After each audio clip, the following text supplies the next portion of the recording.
Good morning, everyone. Thank you again for joining our webinar on making the switch with POVendorChange. My name is Brian Anderson with the wsTOOLS team. I'll be the moderator today. We have a guest presenter today. Brandon Mayer will be presenting on behalf of the POVendorChange tool. Before we get started, if you have any questions throughout the webinar, please enter them in your questions pane there on the GoToWebinar panel. I'll be monitoring that, and then we'll go ahead and answer those questions at the end of the session. We may be a shorter session today, but we just released POVendorChange. So a lot of excitement around it, and we certainly want to keep this very informal. So please ask your questions, provide your feedback, because we're going to have time to do that on this session. So certainly invite you to go ahead and do that. So without further ado, Brandon, I'm going to go ahead and let you take over here. Want to just go to? Oh, I guess we have to go ahead and. Well, no, you're okay showing this. Yeah, sure. And I'll turn it over. I'll turn it over to you for the demo. Perfect. If you want to talk to this right here, you sure can. All right. Thanks, Brian. Like Brian said, my name's Brandon Mayer. So we have been diligently working and excited that we've officially released POVendorChange. And what it does is it really helps users who've made a mistake and also eliminate some steps. POVendorChange is going to give you the flexibility to easily change a purchase order. You know, when you erroneously selected the wrong vendor, or you find out that you made a purchase order and you know, that vendor can no longer deliver. And instead of going, say, through the copy and then go and edit and do a change order and things of that sort, we're going to do a lot of that for you behind the scenes to just make you know, any of those mistakes and get those switched for you a little bit easier. All right. So POVendorChange is going to let you change a vendor when you have this for a standard purchase order, a blank dropship, or dropship blank purchase order when it has a status of new, released, or change order. Additionally, if you are using Key to Act and you have those purchase orders committed to a service call or a job, or I should say a service call, it's still going to honor that, but it'll still update to the appropriate vendor. So today I will show you just a couple of different scenarios. I will start off right away just kind of showing you a purchase order that was committed to a service call, and then use POVendorChange to update the vendor, show you how that affects the service call and those commitments, and then also show you, and then we'll switch over if you're not using Key to Act on just a typical purchase order, and show you how you don't have to then use the copy to new PO and then go and edit the one that was a mistake.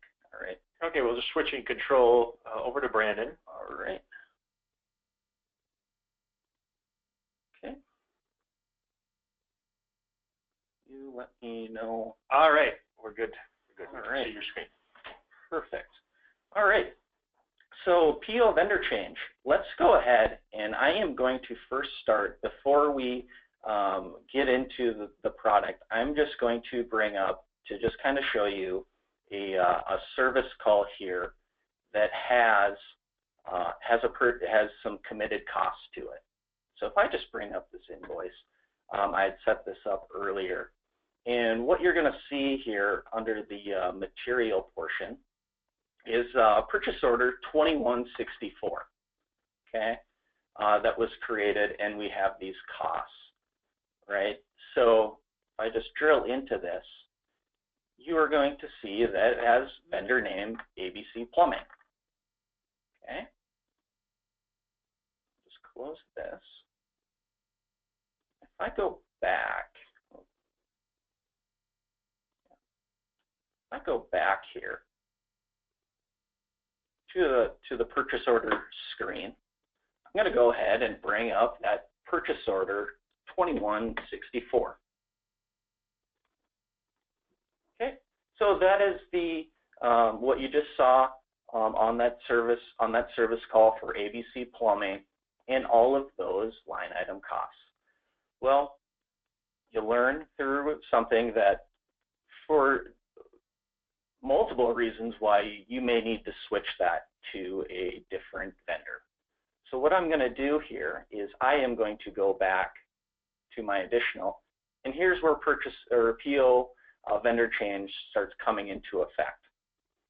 So from here in our purchase order window, you'll be able to select a different vendor who it should have been. And so, you know what?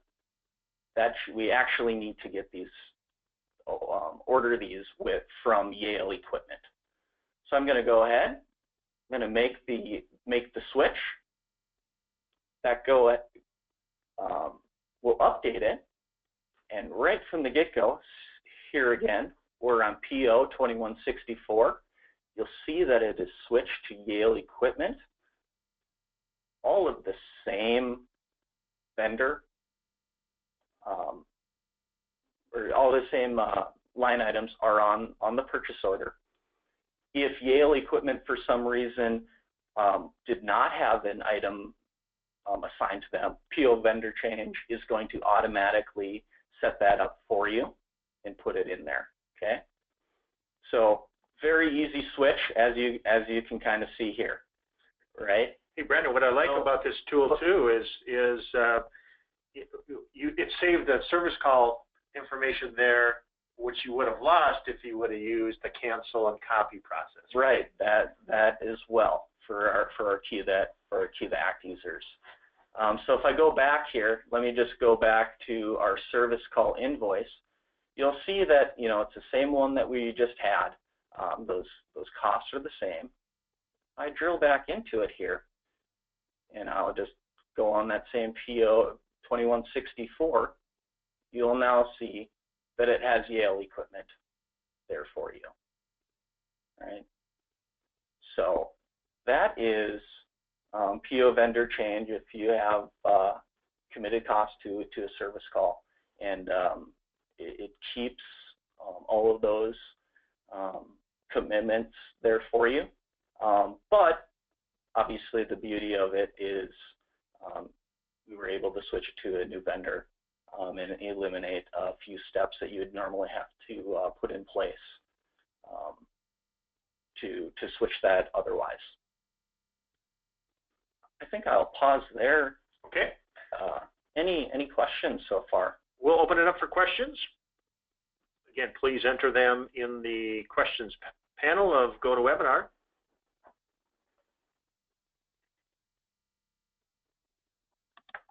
Brandon, I don't see any coming in yet. Okay. Very good. All right. Let's just get out of this then. All right. So what I will do, what we can do now is kind of show you if you had, a status. It can be, like I mentioned before, the PO status can be new, released, or change order, and we will be able to switch the vendor.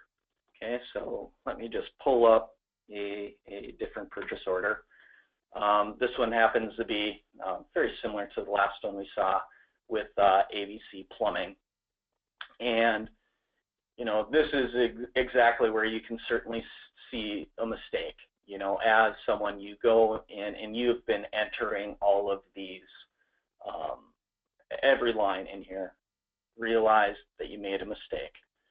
So in GP today, you could go up, right? You would go and you would make a new purchase order, put it to the appropriate vendor that you wanted to, and then just copy it over. And then to get rid of your mistake, you'd then have to go back to the edit PO and then cancel it. Well, instead of having to do a whole new go through all those steps. We'll do the exact same thing. We're going to go open up to the new vendor, and we will pick one here. Let's say that was actually supposed to be for a travel company. We'll make the switch. Okay. Go back to 2167, and we've switched that to a travel company. So it's certainly very nice little functionality to help save some steps, as I kind of mentioned before. Also, you know, we have it built in where for things that you know, if you had a purchase order and you had already had line items already received on the purchase order, or is closed or canceled, POVendorChange won't allow you to switch it. So we make sure that that is maintained. Also, if you wanted to switch it to a vendor and they happen to be on hold or inactive, you won't be able to switch it, which is a good thing, right? So we still have that level of users not being able to go to a vendor you shouldn't be, right? So that is POVendorChange very quickly, but it is just a really great tool that can really help fix those mistakes. All right, well, Brandon, thank you. I haven't received any questions so far. Again, we're going to give folks a few minutes to enter them, and so please do that. We'll go ahead and answer them as quickly as we can here, but you need to submit them first. So please do that. Did want to mention that POVendorChange, any of our wsTOOLS are sold through reselling partners. If you're interested in POVendorChange or any of our other tools, feel free to reach out to your partner record, and they can go ahead and contact us. Or again, if you think of any questions after this session, you can give us a call or send us an email at sales@iscorp.biz, and we'll go ahead and take care of that those questions. And then also, if we want a more detailed discussion, we can then pull your partner in. Well, Brandon, we have a pretty quiet group today. I don't see any questions, or maybe you covered it so thoroughly that yeah, we'll go with that. Yeah, right? pretty straightforward though, yeah. right? It really eliminates that need to have to cancel the PO or copy and then change it to a different vendor and then go back and cancel the original one. It really is that straightforward.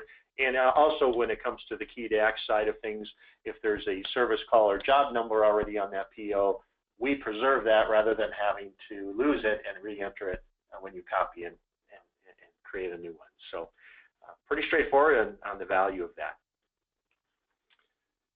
All right, we'll give people one last second to enter a question. Otherwise, we're going to go ahead and give you a few minutes back in your day.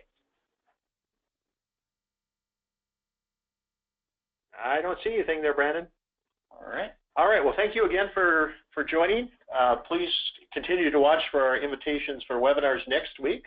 We're going to do one on quick call and quick quoting next week on Tuesday, and then we're going to do some of the other GP tools on Thursday, payment reapply and PMVendorChange, which is very similar to POVendorChange, allowing to change a vendor on a payables transaction. And then I think what we'll do is we'll also touch base again on POVendorChange next week as well. So please watch for the upcoming webinars.